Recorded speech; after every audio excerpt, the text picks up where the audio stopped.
looks like we got a handful of people joining here, including Miss Mallory. So let's bring her here. Hold. We'll do a little shared live Instagram with her as soon as she's able to. Mallory, are you there? Hi, thanks so much. Sorry, my internet was just sorry, freak out mode. That's How all are right. you? It happens. It happens.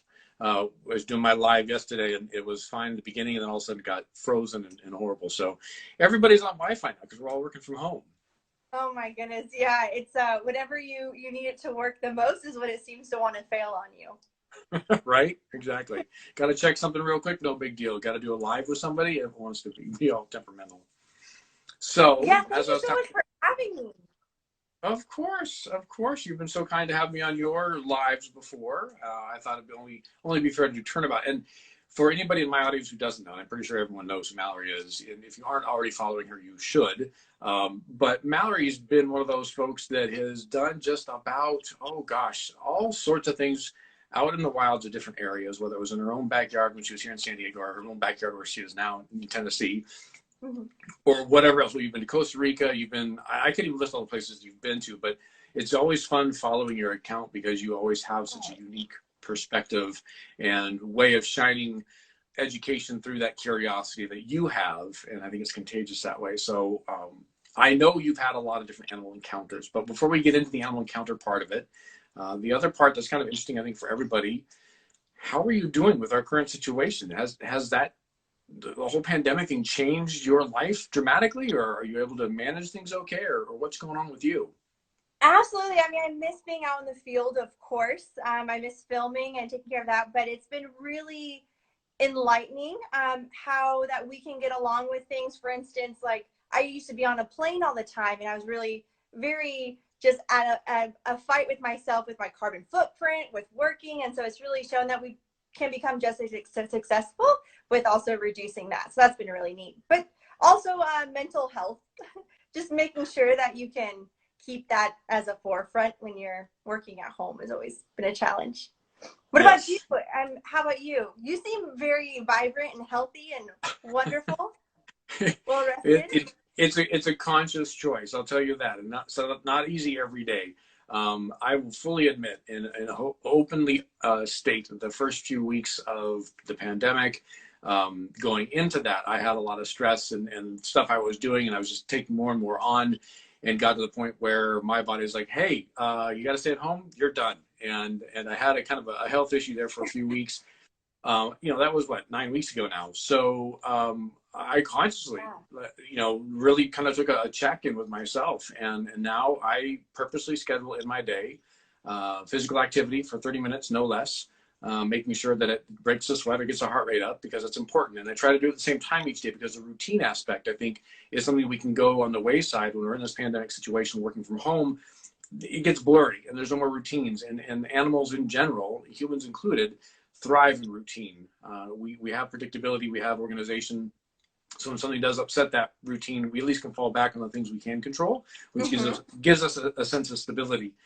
So I've kind of really reorganized the way I'm living my day-to-day routines, in staying healthy, eating healthy, being conscious of my routine, being conscious of my schedule, and trying to kind of bring that to the forefront, to take care of myself so I can take care of those that I love. So yeah, that's kind of That's what I'm doing. awesome. So what's been your favorite, I know I always love asking you questions about all your stuff, but what's been your favorite tool, I guess, to stay focused and being on schedule? I think that's the hardest thing for me is I will work into the wee hours of the night. Yeah, well, it's writing it down and holding myself accountable, honestly. Okay. Writing down what are the things I need to do in the morning and at night that kind of help start my day in a routine and end my day in a routine. And I've cheated. I've had a couple nights where I was like, oh, I'll just work for 30 more minutes. And all of a sudden it's 2 hours past when I was going to go to bed. But I used to do that all the time. That used to be part of my daily routine, was staying up way past when I should, working on stuff. So I've really, really worked hard on kind of writing down that routine and holding myself accountable for it. That's been the biggest thing. And making sure I do the things I say I'm going to do each day. Because it's easy. It's easy to just go, nah, I'll get that to that tomorrow. And then all of a sudden you're feeling unaccomplished and you're feeling like there's stuff over your head. So there's that. But This isn't an interview about me, Miss Mallory. This is an interview Even though about I love you. it so much. Well, as you know, because I sent you the message asking if you want to do this today, the main goal of this is to talk about your most memorable animal encounter. You have had many adventures in the years I've known you, and many adventures even before the years I knew you. I can't imagine which one you're going to pick, but if you would indulge us all at this moment, Miss Mallory, what was your most memorable animal encounter? So before this January, I was going to say the Narcissus snake dens, which is where, you know, tens of thousands of snakes come and emerge at once from their wintering dens. But this January, I went down to Mexico and was able to go into this cave where the tropical rat snakes have evolved to capture bats as their prey. And so I think that has been ideally my most fear to fascination, just kind of wow, how you have to overcome that fear that you have, to be able to fully enjoy that experience. That was So what was that experience like for you? so basically we go down to Mexico in this very tiny village, and my Spanish is good, but it's not great. And we have to convey that we want to go see this cave. It's in the middle of the jungle. We can only go with the locals, which I think was great. But you realize like their equipment isn't the best, and the obviously the communication isn't the best. So you're very scared because you do your own research, of course, when you go on these expeditions, and you know the concerns. For instance, there was coral snakes that are also in the limestone funnels that the rat snakes are also in, and it's pitch dark, and there's other things that could possibly harm you. But the guide was fantastic. So I guess it's just making sure, going from that fear to like, okay, I'm prepared, let's do this thing. And it was just incredible. It was so great. It was just that big fresh breath of air, like I accomplished something. Very good. Now, when I asked you earlier if you had a picture you wanted to share, you did send me a picture that looked pretty dramatic.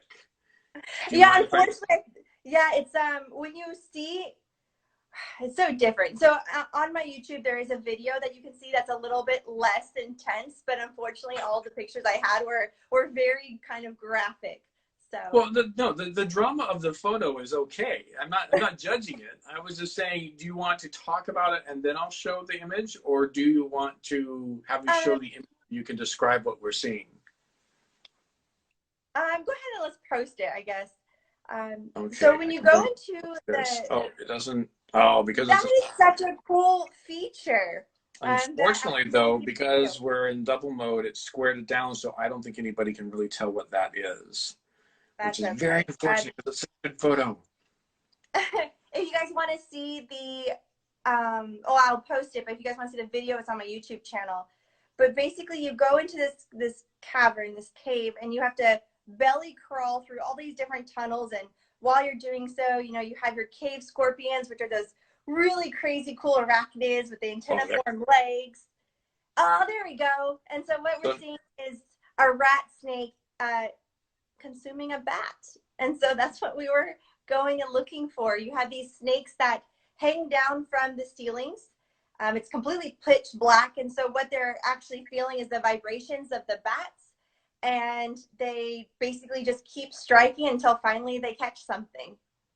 So I don't know what it looks like on your side or for our viewers. On my phone right now, my square is this picture you sent me with a little image of me inside of that. Yep. And then I'm right above where the bat is in the snake's mouth. Is that what you're seeing too? Okay, so it's kind of hard to tell unless you see this picture in its entirety. And so if Mal, if you want to post this later, I'll put it in stories from my side. Where my image is covering you, looks like a little black blob. That's a bat that the snake is catching in mid-flight. And from what I can tell, just from the still and the bump that's coming down the bottom of the snake's lower part here on its chin, you can see a little bump there. For those who don't know, the snake's underside of its throat is just pretty much the skin. There's not a lot of muscle tissue, if any at all, there. So it's probably part of the bat pushing through into the bottom of the mouth as that snake is grabbing it in mid-flight, picking up on vibrations only.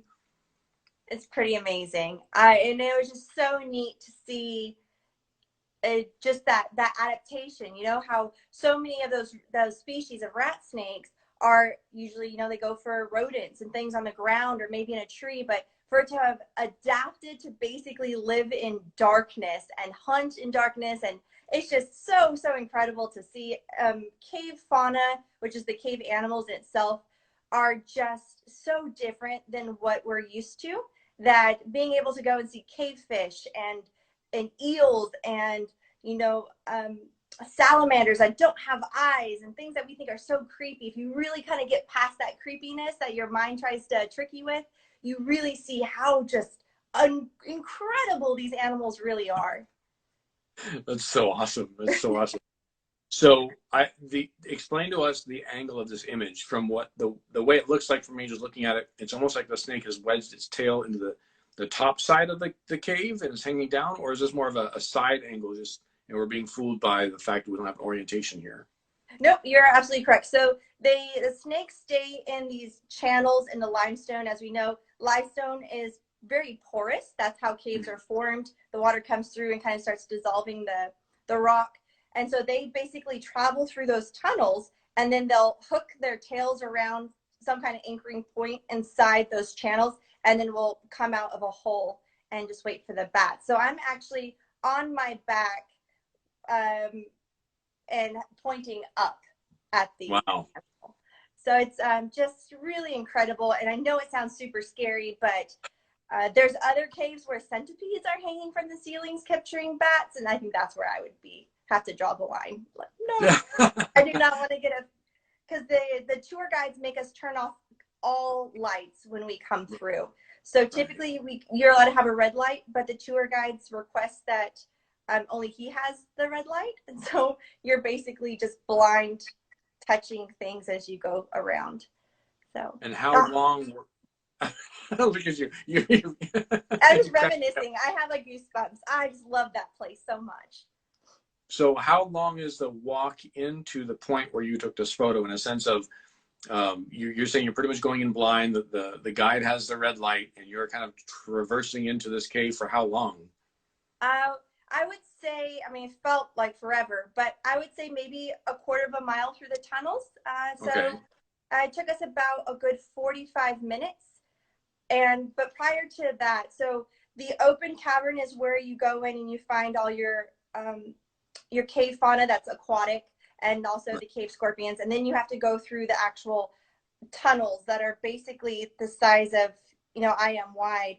And then you have to go through this chamber where the snakes typically stay, which is where the bats start emerging. So the snakes have learned to go into the sleeping chambers of the bats. And since the bats have to funnel out of the sleeping chamber in this very narrow tunnel, the snakes know to stay right there, and that's where they're going to have the most concentration, the most success when hunting. Wow. That's amazing. You know, people talk about, you know, reptiles having the reptilian brain, not that smart, but sounds like animals that were initially adapted for ground-dwelling consumption of mammals have done a fine job figuring out how to get an in-flight meal, for lack of a better term. Absolutely, yeah. Meal on the go. It was incredible. I've never really experienced bats in flight, but I was sitting, you know, I was trying to make sure that I was not consuming the entire exit of where the bats had to go. But while we were filming, you could feel the bats completely going around you. I was never touched once. So it just shows how incredible their echolocation is, to be able to maneuver around me pitch black, and like I literally was in a hole that was so tiny. So neat. I mean, cave animals are incredible. That is amazing. So you've explained to us that you spent about 45 minutes walking into this space. Then you're explaining to us when you took this image, you were laying on your back. Do you get to a central point where the guide knows you're going to see most of the animals that you're looking for and the snakes, and you kind of set things down and set up? Or was it sort of like a one-off moment where they're like, oh, look over there, and you captured the shot? Yeah, so he explains to us that we're not guaranteed it, and then that we are not allowed, which is, I think is fantastic, you are not allowed to inhibit the animal in any way. So if you come across an animal and it's eating, we're allowed to stop and film it for a certain amount of period, and then we have to move on. So It was really incredible that I was able to see two. Some don't see any, and some, that was also another kind of, I was expecting like dozens of snakes hanging everywhere, but really they're just very methodical in where they are. And we were lucky to find only two. So that was one we found. That's pretty awesome. Out of finding only two in a big cave, you got this shot. That's just crazy. That is amazing. Yeah.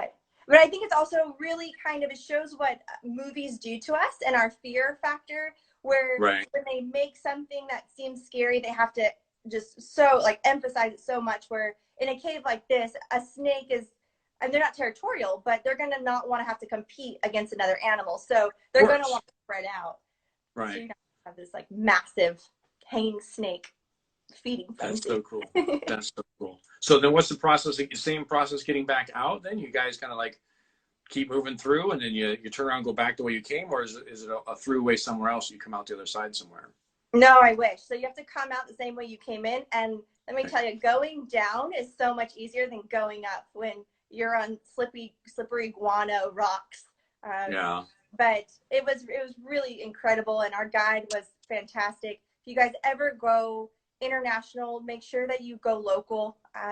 There's always tons of travel agencies, but if you can go with native and support locals, I really highly recommend that. And also, if I could, I know we're about to end, but no. I want to preach when you go in cave systems to be very mindful of like stalactites, stalagmites. Do not touch them. That oils on your hands are super detrimental to that incredible ecosystem, and also to proper hygiene. Clean your boots and change clothes. Don't try to track things in and out. That awful bat syndrome that we have is really harming our wonderful bats. Yes, it's true. Well, I'm going to take the image away, so it's just me and you. Yes, I can see your face now. I know you said we're about to wrap up, and you're right. That's kind of the main point of this is talking about that animal encounter. But because tomorrow is Endangered Species Day, I'm also kind of tagging on, asking anybody who's going to be on these lives with me, is there any particular message or thing you want to say that you feel would be impactful, and maybe explain to someone why Endangered Species Day is important, or why a particular endangered species is important to you? Endangered Species Day really means to me is not only to highlight our megafauna, those charismatic animals that are endangered, but also those ones that many people don't know about. I think Endangered Species Day should also be a day that, in addition to highlighting those animals, really look for your local places. We have so many native species that are in detrimental, positions. Our hellbenders, our salamanders, all those things that you can actually make a huge difference through citizen science, through local cleanups, to help those endangered species too. So for me, Endangered Species really means Endangered Species Day means to try to fight local too. There you go. There you go. Well, on that note, before we do end, I want to let anyone know who's watching now or watches this later, because I will figure out how to get this on IGTV as well and into my stories. If you aren't following Mallory, you should, here on Instagram, but also over on YouTube. I say that in all sincerity, I'm inspired by your tenacity. We've known each other for many years, and I remember we've had conversations about getting into SciComm and what does it take. And the one thing I kept saying over is being persistent, being patient and persistent. And what you have been able to do this year so far, and in the end of last year, really kind of just putting out content that's good content, not just junk, has been really, really good to see. And I want people to see it. I don't want people to miss that. So if there's anybody that's my follower that is not following Mallory yet, or if it is Mallory's follower, but you haven't checked out her YouTube channel and her website, you got to check that stuff out, because really, this is how we are going to make a difference, is when we have the opportunity to have science communication come from those who have the curiosity and the passion and the ability then to bring that information together. And that doesn't mean that anybody watching can't do the same thing and just needs to follow somebody else. But if you aren't up to doing the content or creating or putting out the education material, find someone like Mallory who can be that hub of information. And the great thing about the social media that we use and the content that we put out, the content that Mallory puts out, is you can learn something and you can share it. And that's where it really makes the bigger impact. And just like Mallory was saying, doing something for a local wildlife is very impactful. If you and your neighbor, or you and a friend are doing something, and you talk about others and they join you, something there's 3 people or 4 people, and the idea is that we aren't going to make a ginormous, massive change right away, but it's those little bits we each do every day that becomes a little bit, you know, kind of spreads out, if you will, and has other people doing it as well. And it can be as something as grand as donating funds to a conservation site, or just as simple as paying attention to your own local environment, beach cleanups, park cleanups, riverbed or creek cleanups.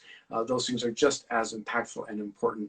And if you aren't able to go do those, and you are stuck at home for some reason or stuck somewhere else, sharing the content that Mallory puts out, that I put out, that other SciComm people put out, is very impactful, because we spread that message, people learn. I can't tell you how many times I have heard on my content I put there, I had no idea that animal existed, or I didn't know they were endangered, or I didn't know, and then fill in the blank. And it's because we're putting this content out there that people are learning, and when it's shared, other people get to learn as well. So I'll get off my high horse of preaching of why people should follow Mallory.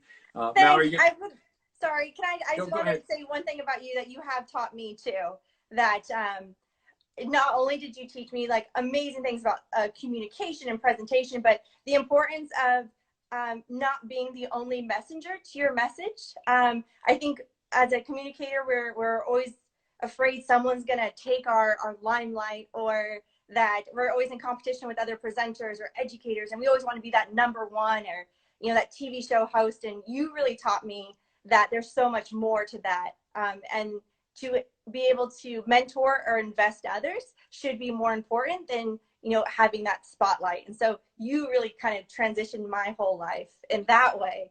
And I'm so much happier for it, because every time I get knocked down and don't get that TV show host position, or I'm okay with it. And you just keep going. So yep, that is awesome on your part too. Well, the old adage, something along the lines of, it's not about how many times you succeed, it's about how many times you fail and get back up and try again. Something, I'm probably butchering that quote, but that's the theme. That's the theme anyhow.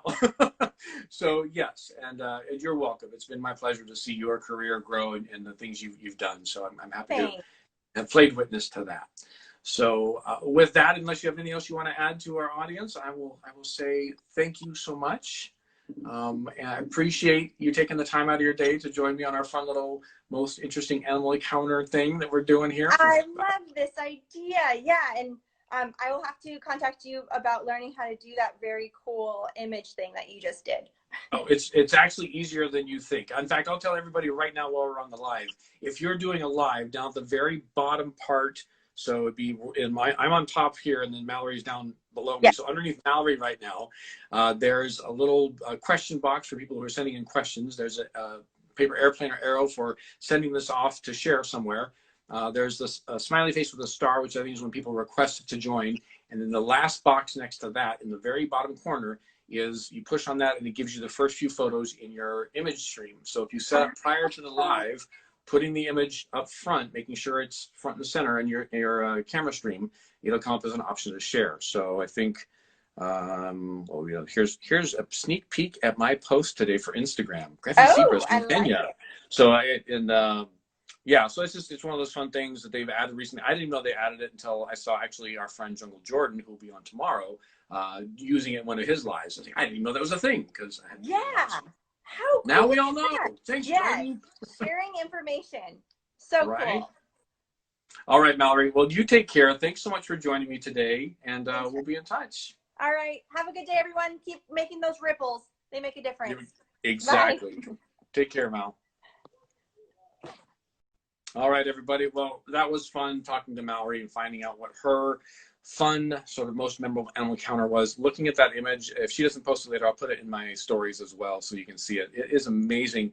Like she was saying, the snake's kind of hanging down from the cave, just striking, trying to get a bat. And she, in that image, caught not just the snake and a bat at the same time, but the snake actually capturing the bat, which the odds on that is pretty impressive. So Amazing stuff. I want to thank everybody for joining me again today. I'm going to do this again tomorrow. I kind of give a little sneak peek spoiler there. Tomorrow is going to be my buddy Jungle Jordan. We're going to talk to him about his most memorable animal moment. And I have figured out how to record these and save them on my IGTV. So if you liked this one and want to see other ones, there's been Stephanie Arnie so far, Kelly Ripa, and now Mallory. And I'll keep putting these over on IGTV so you can watch them there. Thanks so much for joining, everybody. I hope you are doing well. I hope you're taking care of yourself, because you can't take care of others if you can't take care of yourself. So please remember that. I know we're in crazy wild times right now, and we're all adjusting and seeing what we can do. So just make sure part of your list of things to do is taking care of yourself. It's important, okay? All right, everybody, until tomorrow, I hope you all have a wonderful day. Have a good one, everyone.